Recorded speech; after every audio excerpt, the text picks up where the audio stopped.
The world and all of human history, from prehistory to the present, are at our fingertips thanks to the ongoing flow of archaeological news.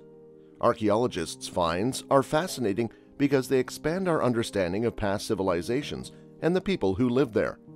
With each new piece of evidence, our understanding of the past grows and our curiosity for the past is piqued. And now we have some new information. Recent archaeological excavations have revealed the long-lost, locked, and undistributed God Temple of Zeus. Let's dig deeper into the matter. In ancient Greek religion, Zeus was the supreme god of the pantheon. He was the god of the sky and the weather, and his characteristics were identical to those of the Roman god Jupiter. His name may come from the ancient Hindu sky god Dyaus, who is mentioned in the Rig Veda. Thunder and lightning, as well as rain and winds, were thought to have been sent by Zeus, and the thunderbolt was traditionally thought to be his weapon. Both gods and humans referred to him as their father, since he ruled over them and protected them. It was believed that Zeus, the god of the sky in Greek mythology, could be found everywhere at once and was always aware of what was going on in the world. You would be excused for assuming that the only temples dedicated to Zeus are found in Greece, considering his Greek heritage and the magnificent temple that he has at Olympia. A recent discovery made in Egypt casts doubt on that presumption. Archaeologists have uncovered what is believed to be the ruins of a temple dedicated to Zeus that was located in the Sinai Peninsula, according to a statement that was made by Egypt's Ministry of Tourism and Antiquities. Archaeological news constantly transports us around the globe and through time, all the way from the dawn of human history to the current day.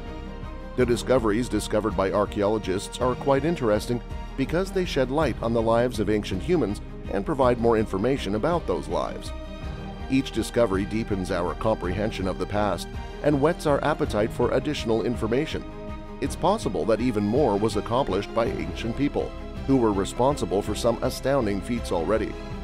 While some of the discoveries might just be interesting in and of themselves, others might actually be the key to mankind's continued existence.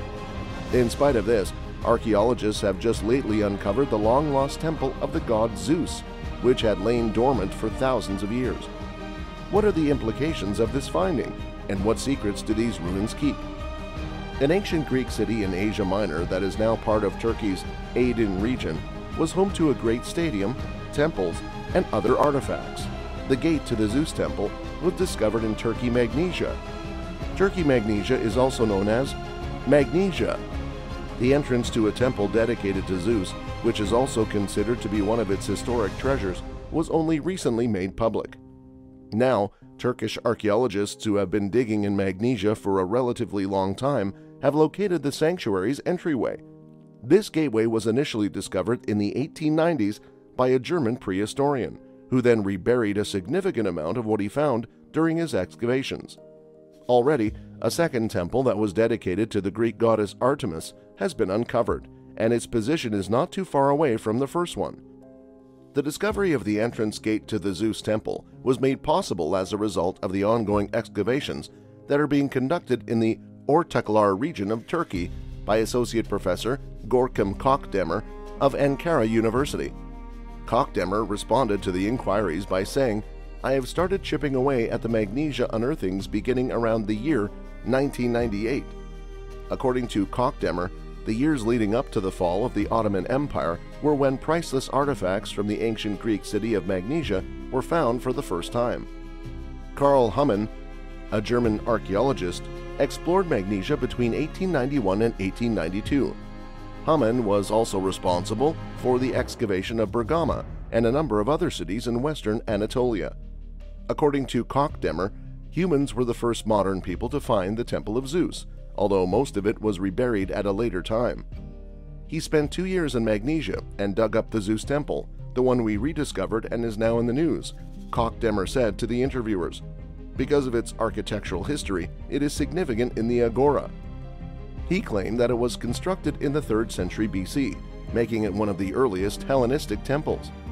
When humans excavated the ancient city of Magnesia, which was located in what is now the province of Aydin in Turkey, the excavator simply carted away a significant portion of what he found and gave it to the government of his own country, as was customary at the time. Magnesia was discovered in what is now known as the province of Aden. These historical relics piqued the interest of archaeologists working at the time period in question. Koch-Demmer stated that humans were responsible for exposing the structural components of the temple, as well as bringing around 10% of the temple's construction to Berlin. He carried a number of items to Berlin, including sculptures, inscriptions, and fragments of the Zeus temple, the inscriptions said. He claims that those who go to the Berlin Pergamon Museum will be able to see pieces of the Zeus temple that have been raised to an astounding height of between 5 and 6 meters.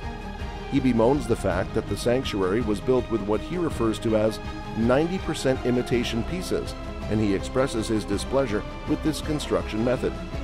According to Koch-Demmer, the Temple of Zeus is not only one of the most significant temples in the region, but also one of the holiest locations in all of Magnesia.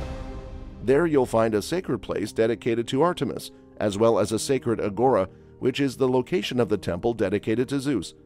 It has a substantial influence and is the second most important faction in Magnesia. Instead of worshipping only one deity, people in ancient towns paid homage to a number of different deities. As a point of clarification, he stated, Zeus is the second deity in Magnesia and Artemis is the first. Koch-Demmer and his archaeological team are aggressively excavating what is left of the Temple of Zeus, including its gate, in order to finish what is still lacking and reintroduce the temple to rigorous archaeological inquiry. This is being done to complete what is still missing. The Magnesia excavation team is anticipating the discovery of 60 to 70% of the Temple of Zeus's original components. They plan to begin the process of restoring the temple by erecting pillars that are 5 meters in height.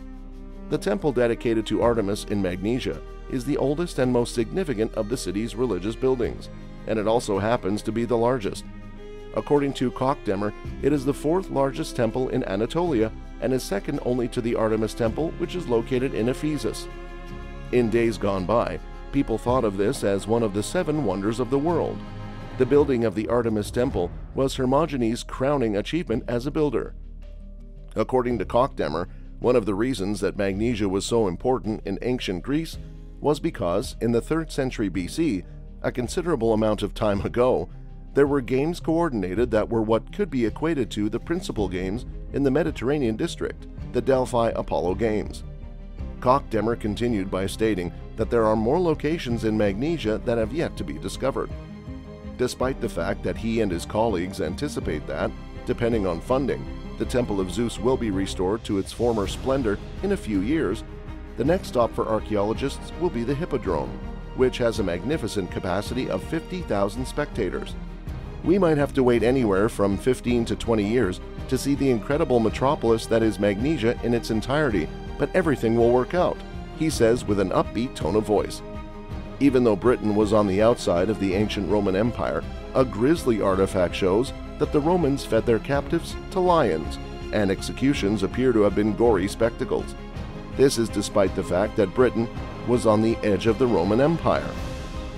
Archaeologists believe that fearful captives were periodically sacrificed to lions in order to end their lives, now that they have evidence to support this theory. In 2016, archaeologists from the University of Leicester dug up the ruins of a Roman home that had been there since the 1st century. They discovered a sculptured bronze key handle there that represented a man battling a terrifying lion in front of 4 terrified teenagers. The handle was located in that location. According to the findings of a study that was recently presented in Britannia magazine, the picture appears to depict a public hanging. When it was originally discovered, it appeared to be the same bronze object as before, but after carefully removing the soil, we unexpectedly saw multiple miniature faces peering back at us. When it was first discovered, it appeared to be the same bronze thing as before. That was simply fantastic, said Gavin Speed, an archaeologist at Leicester University and a co-author of the paper. It was a fascinating discovery. Nothing even somewhat comparable to this has ever been found anywhere in the Roman Empire. According to one of the other co-authors, John Pierce of Rulers School London, the key handle, which was named the minister's thoroughfare key handle after the location where it was discovered, enlightens the fierce person of a Roman expert in this territory.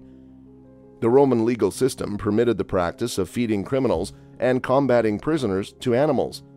This is the first indication that the practice of slaughtering captives for the pleasure of the public with exotic animals reached Britain. Although occurrences of this nature have been well documented at Rome's Colosseum, this is the first proof that the practice was carried over to Britain. Riverboats and wagons are the modes of transportation that historians believe the Romans used to transport lions from Mesopotamia and North Africa to the most remote parts of their empire. That was significantly worse than being condemned to the mines, which is the other method that convicts typically met their death, noted Nicholas Cooper, an archaeologist at Leicester University and the third author of the research.